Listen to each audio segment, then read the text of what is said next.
आशा के मोती चैनल में आपका स्वागत है। समझ का लाभ कहानी।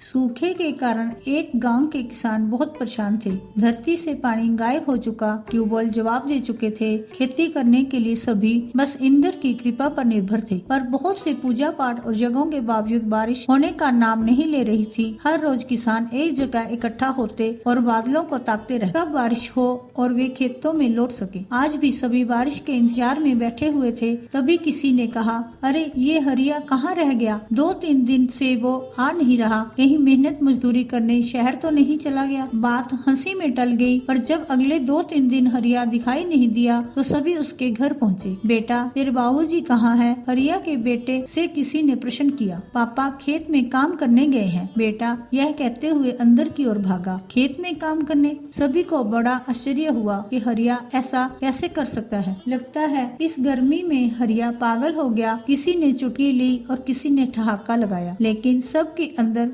कौतूहल था कि हरिया खेत में क्या कर रहा है। सभी उसे देखने के लिए चल पड़े। उन्होंने देखा हरिया खेत में गड्ढा खोद रहा था। अरे हरिया, ये तू क्या कर रहा है? बस कुछ नहीं, बस बारिश होने की तैयारी कर रहा हूँ। यहाँ बड़े बड़े जतन करने से बारिश नहीं हुई, वहाँ तेरा ये गड्ढा खोदने का टोटका कहाँ काम आने वाला? नहीं नहीं, मैं टोटका नहीं कर रहा हूँ। मैं तो बस कोशिश कर रहा हूँ कि जब बारिश हो तो मैं हर तरफ का बहाव इस जलाशय की ओर कर इसमें ढेर सारा पानी इकट्ठा कर सकूं, ताकि अगली बार बारिश के बिना भी कुछ दिन काम चल जाए। इस बार का ठिकाना नहीं, तू अगली बार की बात कर रहा है। महीनों बीत गए और एक बूंद नहीं टपकी आसमान से। ये बेकार की मेहनत, समय बर्बाद मत कर, चल हमारे साथ वापस चल। लेकिन हरिया ने उनकी बात नहीं सुनी। कुछ दिनों में अपना जलाशय तैयार कर लिया। ऐसे ही कई दिन और बीत गए, बारिश नहीं हुई। फिर एक दिन अचानक ही रात में बादलों के गड़गड़ाहट सुनाई दी, बिजली चमकने लगी और बारिश होने लगी। मिट्टी की भीनी भीनी खुशबू सारे इलाके में फैल गई। किसानों के चेहरे खिल उठे। सभी सोचने लगे कि बस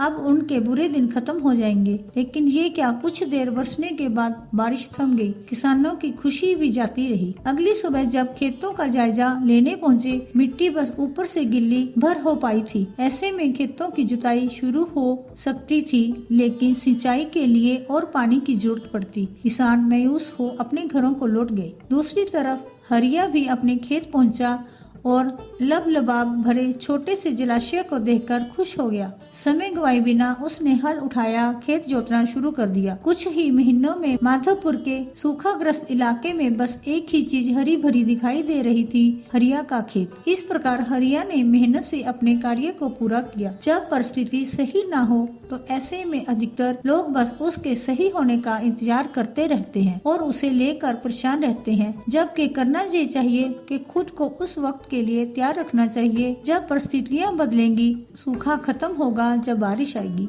क्योंकि यह प्रकृति का नियम है। दिन के बाद रात, रात के बाद दिन आना ही है। आपका बुरा वक्त हमेशा के लिए नहीं रहने वाला। चीजें बदलती हैं, बदलेंगी, लेकिन क्या आप उस बदलाव का फायदा उठाने के लिए खुद को तैयार कर रहे हैं? बस इतना समझ लीजिए कि आज आप क्या कर रहे हैं यही तय करेगा कि कल आप क्या करेंगे। इसलिए अगर असफल लोगों की भीड़ का हिस्सा नहीं बल्कि मुट्ठी भर कामयाब लोगों के समूह का हिस्सा बनना चाहते हैं तो इस आज को अपना बनाइए। उठिए, अपने औजार और तैयार करिए। लहलहाती फसल की बारिश बस होने ही वाली है। सच्चे देव शास्त्र गुरु हमें पूर्ण सुखी और निर्भर होने की कला सिखाते हैं। वेद विज्ञान के मंत्र बताते हैं। शास्त्रों के द्वारा हमें सुखी होने के मार्ग पर जो जीव बढ़ते दिखते हैं, उनके जीवन में पूजा पाठ दान परोपकार सभी होता है, परंतु अगर कोई यहीं रुक जाए तो उसका पूर्ण सुखी होना संभव नहीं। जिन्हें तत्व समझ में आता, ये सभी क्रियाएं सहज होती हैं, भार लेकर नहीं। हम सब भी